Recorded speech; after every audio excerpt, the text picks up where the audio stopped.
ഈ വർഷം ജൂണിൽ വൈഭവ് സൂര്യവംശി ഇന്റർനാഷണൽ ടീമിലേക്ക് അരങ്ങേറ്റം കുറിക്കാനായിട്ട് പോകുന്നുണ്ട് കേട്ടോ. ജൂണിൽ നടക്കാൻ പോകുന്ന ഇന്ത്യയും ഇംഗ്ലണ്ടും തമ്മിൽ നടക്കുന്ന T20 മത്സരത്തിലേക്ക് ആയിരിക്കും കേട്ടോ ആദ്യമായിട്ട് സൂര്യവംശി ഇറങ്ങാനായിട്ട് പോകുന്നത്. ഇന്റർനാഷണൽ മാച്ച് കളിക്കാനായിട്ടുള്ള എല്ലാ ക്വാളിറ്റിയും ഉള്ള ഒരു പ്ലെയറാണ് സൂര്യവംശി എന്ന് ഓൾറെഡി സൂര്യവംശി തെളിയിച്ചു കഴിഞ്ഞു. എന്നിരുന്നാൽ തന്നെ അദ്ദേഹത്തിൻ്റെ ഏറ്റവും വലിയൊരു കുറവ് എന്താണെന്ന് പറഞ്ഞു പറഞ്ഞാൽ ഏജ് ആയിട്ടില്ല എന്നുള്ളതാണ്. ഇന്റർനാഷണൽ മാച്ച് കളിക്കാനായിട്ട് മിനിമം ഏജ് 15 വയസ്സാണ്.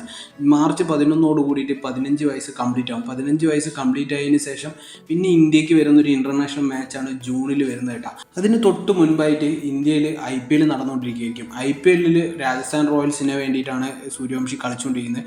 കഴിഞ്ഞ പ്രാവശ്യം കിട്ടിയ ചാൻസ് ഒക്കെ മുതലാക്കിയിട്ടുണ്ടായിരുന്നു. ഇപ്രാവശ്യം ഈ ഒരു IPL കൂടി കഴിഞ്ഞിട്ട് വരുന്ന ഫസ്റ്റ് ഇന്റർനാഷണൽ മാച്ചാണ് ഇംഗ്ലണ്ടിൻ്റെ കൂടെ വരുന്നത്.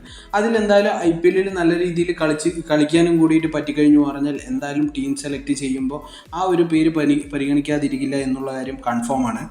ഈ കഴിഞ്ഞ 2025 IPL ശേഷമാണ് കേട്ടോ ഈ ഒരു വൈഭവ് സൂര്യവംശി എന്ന പേര് പലരും ശ്രദ്ധിച്ച് കാണുക. അതിനു മുൻപ് അണ്ടർ 19 പല മാച്ചുകളിലും ഓൾറെഡി വൈഭവ് സൂര്യവംശി കളിച്ചിട്ടുണ്ട്. പക്ഷേ എന്നിരുന്നാൽ തന്നെ അതൊന്നും ആരും ശ്രദ്ധിച്ചിട്ടുണ്ടായിരുന്നില്ല. അങ്ങനെ IPL രാജസ്ഥാൻ റോയൽസിന് വേണ്ടിയിട്ട് കളിക്കാനിറങ്ങിയ വൈഭവ് സൂര്യവംശി പകുതി കളിയോളം ബെഞ്ചിലായിരുന്നു ഇരുന്നിട്ടുണ്ടായിരുന്നത്. പകുതി IPL മാച്ചുകൾ കഴിഞ്ഞതിന് ശേഷമായിരുന്നു ഒരു ചാൻസ്, ഒരു പരിക്കിനെ തുടർന്ന് ഒരു പ്ലെയർ മാറിയതിന് ശേഷം ടീമിലേക്ക് വരികയും ഓപ്പണിംഗ് ആയിട്ട് ഇറങ്ങുന്നത്. ഫസ്റ്റ് ബോൾ തന്നെ 6 അടിച്ച് എല്ലാവരും നെട്ടിച്ചിട്ടായിരുന്നു തുടങ്ങിയത്. അത് ആദ്യത്തെ നെട്ടലായിരുന്നില്ല. അതിനുശേഷം IPL തന്നെ ഒരു ചരിത്ര നേട്ടം ക്രിയേറ്റ് ചെയ്തു. ഏറ്റവും കുറഞ്ഞ പ്രായത്തിലുള്ള ഒരു സെഞ്ചുറി ആ പയ്യൻ്റെ പേരിൽ കുറിച്ചു. അതുകൂടാതെ ഫാസ്റ്റസ്റ്റ് സെക്കൻഡ് സെഞ്ചുറി എന്നുള്ള പേരും ആ ഒരു പയ്യൻ്റെ പേരിൽ അവിടെ എഴുതി വെച്ചു. ഇനി അതിനുശേഷം അസോസിയേറ്റ് ഏഷ്യ കപ്പ് വന്നു. അസോസിയേറ്റ് ഏഷ്യ കപ്പ് വന്നതിൽ 42 ബോളിൽ 144 റൺ അടിച്ചു കൂട്ടിയിട്ട് ഒരു മിന്നുന്ന പ്രകടനം കാഴ്ചവെച്ചൊരു ഒരു മാച്ച് ഉണ്ടായിരുന്നു. അതിനുശേഷം വീണ്ടും അണ്ടർ 19 ഏഷ്യ കപ്പ് വന്നു. അതിൽ 177 റണ്ണ് എന്ന് പറഞ്ഞൊരു ഉഗ്രൻ സ്കോർ അടിച്ചു കൂട്ടി. അതിനുശേഷം വീണ്ടും വിജയ് ഹസാര ട്രോഫിയിൽ 190 റൺ അടിച്ചു കൂട്ടി.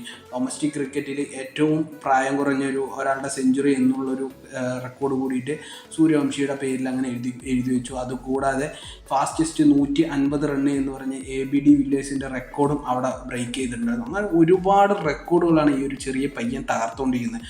അത് മാത്രമല്ല, അണ്ടർ 19 സൗത്ത് ആഫ്രിക്ക ടീമുമായിട്ട് ഒരു പര്യടനം ലാസ്റ്റ് നടന്നുകൊണ്ടിരിക്കുന്നുണ്ട്. അതിൽ ഫസ്റ്റ് മാച്ചിൽ തന്നെ 24 ബോളിൽ 68 റൺ അടിച്ചു കൂട്ടിയത്, അതും 10 സിക്സും 1 4ഉമാണ് അടിച്ചിരിക്കുന്നത്.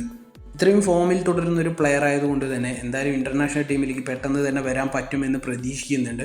അപ്പോൾ എന്തായാലും IPL കഴിയുന്നതോടുകൂടിയിട്ട് സൂര്യവംശിക്ക് 15 വയസ്സ് കംപ്ലീറ്റ് ആവുകയും ഇംഗ്ലണ്ടുമായിട്ട് നടക്കുന്ന ഫസ്റ്റ് പര്യടനത്തിൽ തന്നെ ടീമിലേക്ക് സെലക്ട് ചെയ്യുമെന്ന് വേണമെങ്കിൽ പ്രതീക്ഷിക്കാം.